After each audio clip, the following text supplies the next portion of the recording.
Have you ever walked down a historic street in the heart of an old city, stopped in the shadow of a monumental stone building, and felt a sudden, inexplicable sense of vertigo? I am not talking about the physical kind of dizziness. I am talking about historical vertigo. It is a quiet, creeping realization that the story you have been told about the ground beneath your feet and the towering stones above your head simply does not add up. You stand there on the pavement, surrounded by the noise of modern traffic, and you look at the grand arches. You look at the impossible vaulted ceilings visible through the massive glass windows.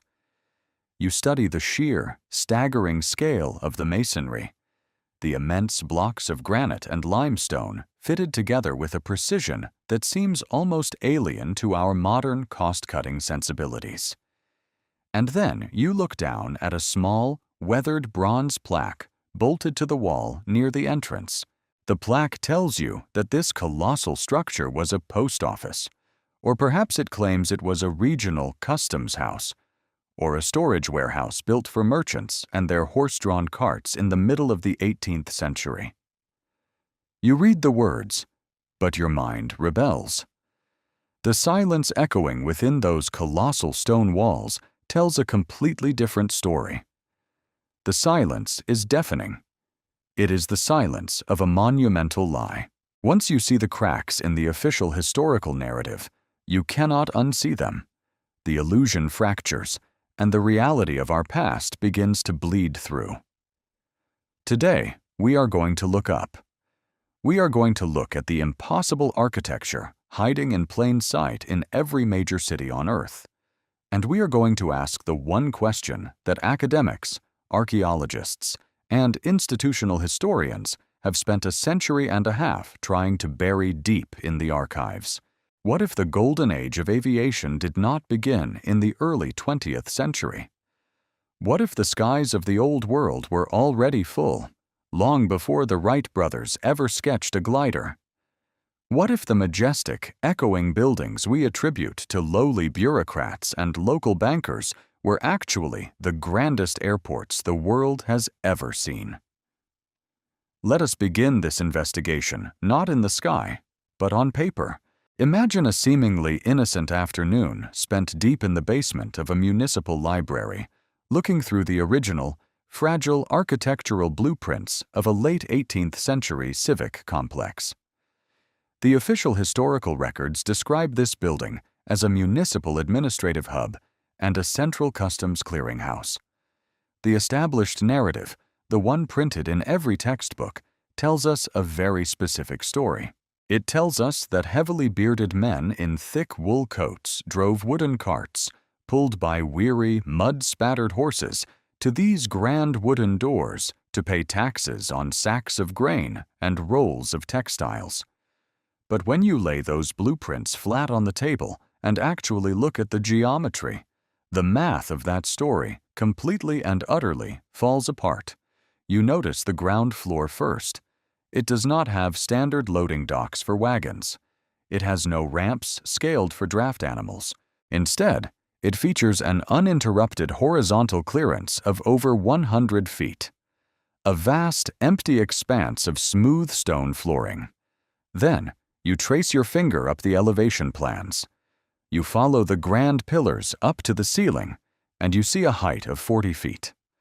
That is roughly 12 meters of pure, unobstructed vertical space. You have to stop and ask yourself a very simple, logical question. Why in the world would a customs house, built supposedly for men unloading horse-drawn carriages, require the interior volume of a modern-day aircraft hangar? The official historians, if you press them on this glaring disparity, will almost always fall back on the exact same excuse. They will tell you it was simply for storage. They will claim it was a grand warehouse built with exaggerated proportions to reflect the wealth, the power, and the ego of the local empire or the ruling monarchy. They want you to believe that the architects of the past were just showing off. But this explanation is a profound insult to basic structural engineering. Any architect, any builder, Any engineer will tell you that a warehouse is designed with one primary goal in mind, and that goal is to optimize vertical stacking. A true warehouse requires close, load-bearing walls to support the heavily reinforced upper floors necessary for the crushing weight of stored goods. A warehouse is entirely about maximizing density and minimizing wasted open air. But these classical monumental structures of the old world do exactly the opposite. They are mathematical nightmares if you view them as storage facilities. Instead, they perfectly optimize horizontal flight paths. They prioritize massive open corridors and lateral access. They feature vast, sweeping arches at their entrances and exits that serve absolutely no practical purpose other than to allow objects of colossal width to pass through without grazing the stone. They are not designed for stacking wooden boxes. They are designed for wingspans. They are designed for the massive sweeping hulls of airborne vessels. They are hangars, plain and simple, dressed up in the neoclassical clothing of an invented history. But the blueprints are only the beginning. The most glaring, undeniable, and physically imposing piece of evidence is not hidden in a dusty archive. It is right out there in the open, bolted to the very buildings themselves.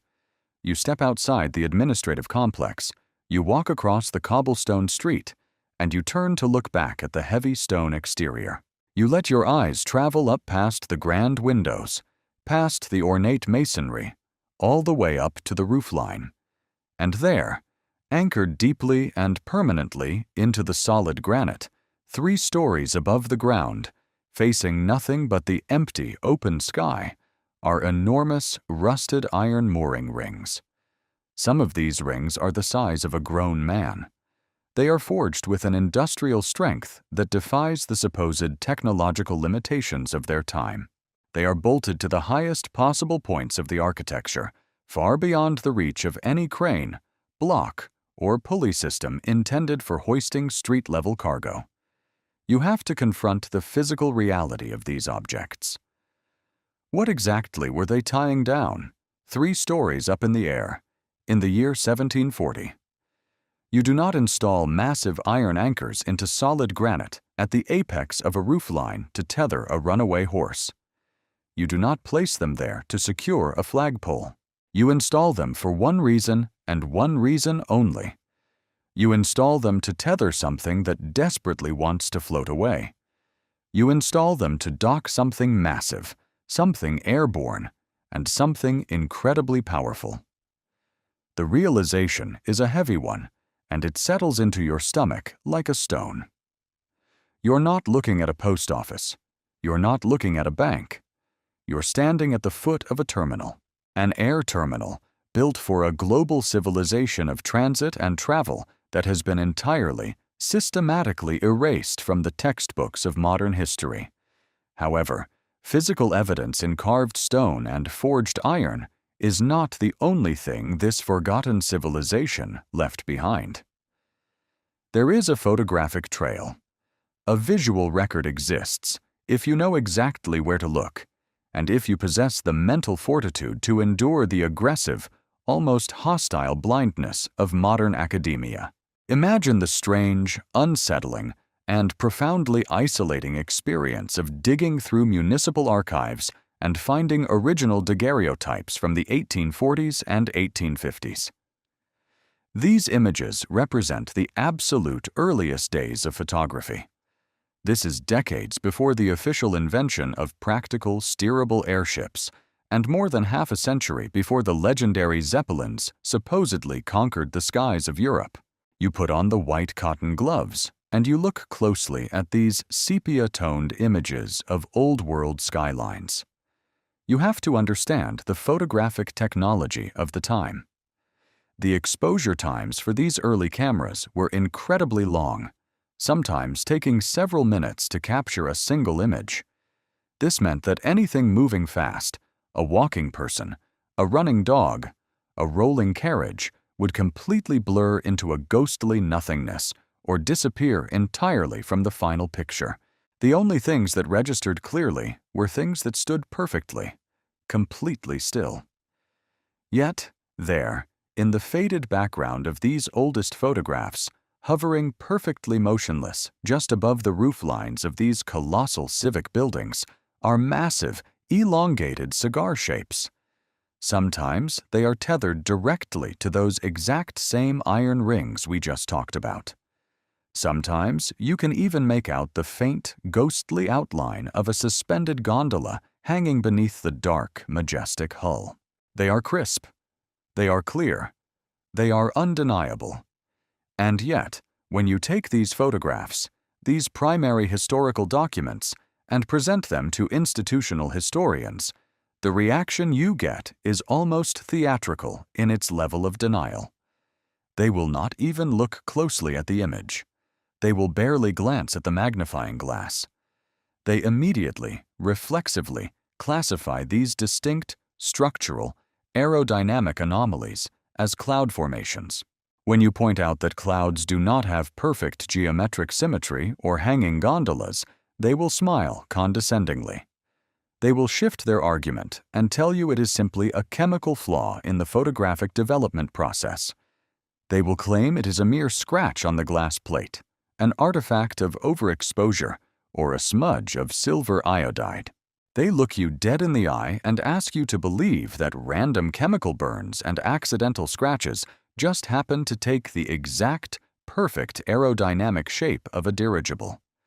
They ask you to believe that these random smudges just happen to align perfectly with the high-altitude mooring stations of a building designed with the exact mathematical proportions of an aviation hangar.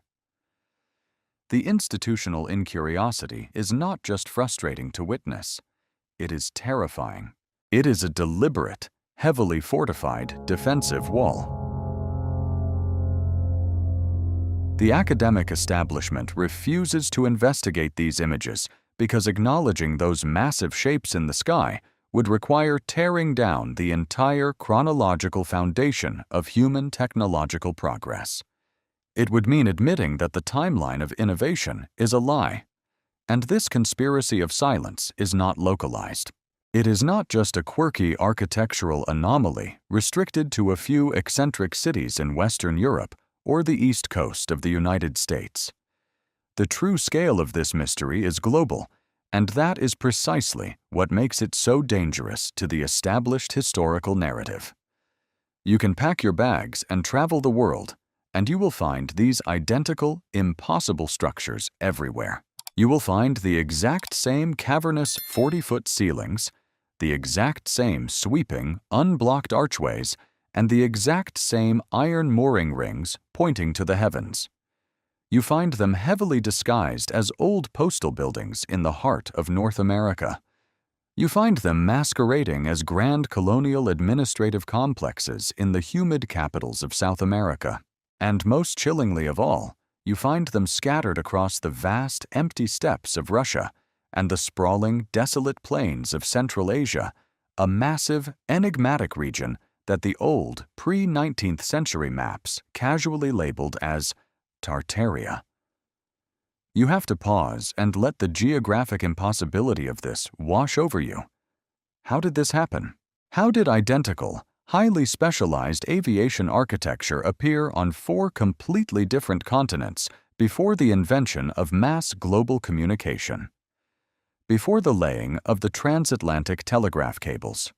We are taught that these territories were vastly disconnected, relying on fragile wooden sailing ships that took agonizing months to cross the oceans. We are told that cultures developed in isolation. Yet, the stone builders in Paris, the master masons in Chicago, the architects in Buenos Aires, and the unknown engineers in the heart of Tartaria were all constructing the exact same, highly specific air transit infrastructure at the exact same moment in history.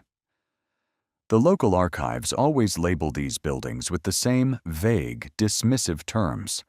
They call them pavilions of unknown origin, or early municipal gathering centers, or exhibition halls. It is the language of lazy bureaucrats trying desperately to sweep the remnants of a highly advanced, global civilization under a very small rug. These architects were not building isolated monuments to local politicians. They were building a unified, standardized, worldwide network of skyports. So, the ultimate question arises: how do you hide an airport in the middle of a bustling modern city? You certainly cannot demolish them all. They are far too big, too centrally located, and too beautifully built. Destroying them would draw too much attention. The logistics of this historical erasure, the method by which they stole our past, is a masterclass in deception. It happens in 4 distinct, ruthless stages. This is the timeline of the Great Theft. Stage 1 is simply the existence of the impossible structure itself. The old world falls. The previous, highly advanced global civilization fractures and collapses for reasons we are still trying to uncover. The massive, beautiful air terminals are left standing in the centers of towns all over the world. They are dormant, echoing, and empty, silently waiting for magnificent airships that will no longer arrive from the clouds. Stage 2 is the arrival of the steam train. The locomotive is the great parasite technology of the 19th century. The new industrialists bring their heavy iron tracks, their soot, and their incredibly noisy, coal-burning engines into the quiet hearts of the cities. They desperately need massive terminal buildings to accommodate the sheer size of the trains, the billowing smoke, and the surging crowds of passengers. And there, sitting perfectly positioned in the absolute center of town, is a miraculous gift. An empty, monumental building with massive horizontal clearances, giant sweeping archways, and immense, open waiting halls. It is a mathematically perfect fit. The industrialists do not build new stations. They simply run their iron tracks right through the grand front doors. They brutally repurpose the elegant airship hangars into filthy railway stations. Stage 3 is the rewriting of the history. This is where the true, unforgivable crime occurs. The historical narrative is violently bent backwards to fit the new, manufactured reality. Over the course of a single, highly controlled generation, the story changes. The authorities print new textbooks and mandate new curriculums. They teach the children that these colossal buildings were always, from the very beginning, meant for the trains. They say the architects of the 1700s were just incredibly forward-thinking, building massive stone structures perfectly suited for a heavy industrial technology that had not even been invented yet. They launder the history.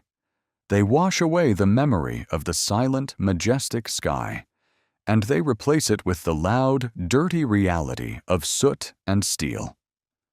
Finally, Stage 4 seals the trap forever. The original architectural blueprints, the true ledgers of construction, the ancient documents detailing the real original purpose of the mooring rings and the vaulted roofs, are quietly gathered up by the authorities.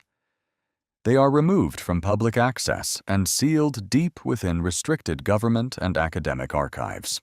Or, even more conveniently, they are suddenly lost in the mysterious, tragic, and highly suspicious fires that seemed to ravage the record halls of almost every major city on Earth during the late 19th century. The transition is complete. The memory hole is sealed. 3 completely different modes of transit will eventually use these exact same buildings right up to the modern aviation era, and the sleeping public will never, ever question why a supposedly simple railway station looks like it was built by and for a race of giants. This brings us to a profound, melancholic, and deeply unsettling philosophical crossroads. Since we were children, we have been taught to revere the pioneers of the 19th and 20th centuries. We are constantly told stories of bold, visionary inventors, rugged men who dreamed of conquering the clouds and built the first crude balloons and dirigibles from scratch through sheer, unprecedented genius. But looking at the massive infrastructure that predates them, what if that narrative is entirely wrong? What if the celebrated inventors of the 1800s were not actually inventing anything at all? Imagine the psychological reality of living in an old-world city dominated by a massive, empty infrastructure built specifically for the sky. You walk past the building every single day. You see the massive iron mooring rings high above you. You walk through the cavernous, echoing hangars. The architecture itself is screaming at you, begging to be used for its intended purpose. What if those early aeronautical pioneers were not visionaries, but simply scavengers? What if they were desperately trying to reverse engineer a lost, highly advanced technology? Imagine them cobbling together crude canvas balloons and dangerous, highly flammable hydrogen airships, not to forge a new path, but just to fulfill the obvious, undeniable purpose of the towering docking stations left behind in their own neighborhoods. They were not brave pioneers looking forward to a bright new future. They were historical archaeologists trying desperately to reconnect with a shattered, suppressed past. They were trying to rediscover the secret of flight so they could finally use the impossible airports they had mysteriously inherited. The weight of this realization changes the way you interact with the entire world around you. The silence of those old monumental buildings is no longer just peaceful or reverent. It becomes a suffocating, heavy silence. It is the sound of a deliberately forgotten era. Walking into one of these structures today gives you the profound feeling of walking through a magnificent, sacred, and holy cathedral that has been crudely and disrespectfully converted into a noisy, dirty, mechanical factory. The staggering beauty of the original design is still there, hiding beneath the grime and the modern signage. But the true spirit of the place, its connection to the open sky, has been violently exiled. You eventually walk out of the dusty archives. You walk out of the bustling, noisy train stations, and you step back onto the busy modern streets. You stop, you take a deep breath, and you look up at the heavy stone facades. You trace the intricate, impossible masonry with your eyes. You look past the grand, sweeping roofs. And there they are, the iron rings, thick with centuries of accumulated rust, stubbornly and permanently gripping the ancient stone, pointing outward toward a vast, empty, and waiting blue sky. They are still there. They have always been waiting. An entire, magnificent global civilization of aerial arrivals and departures, of majestic, silent vessels casting long, graceful shadows over the earth below, vanished completely into the narrow margins of rewritten history books. They were consumed by the loud, dirty, chaotic clamor of the steam-driven railroads. They were reclassified by unimaginative clerks. They were erased by cowardly academics who feared the truth. The evidence of the greatest cover-up in human history is not hidden away in some secret, underground vault. It is bolted directly to the buildings you walk past every single day of your life. It is carved into the impossible, towering proportions of the grand halls you stand in. It is captured in the blurry, deliberately dismissed shapes hovering in the earliest photographs ever taken by mankind. We did not invent the modern airport. We merely found them, occupied their empty halls, and forced ourselves to forget what they were truly built for. So the very next time you find yourself looking up at the towering, majestic roofline of a historic civic building in your city, I want you to stop. Look at the rings, look at the arches, and ask yourself the one terrifying question they desperately hope you never ask. What exactly was flying through the skies of the old world that we have all silently, collectively agreed to pretend never existed?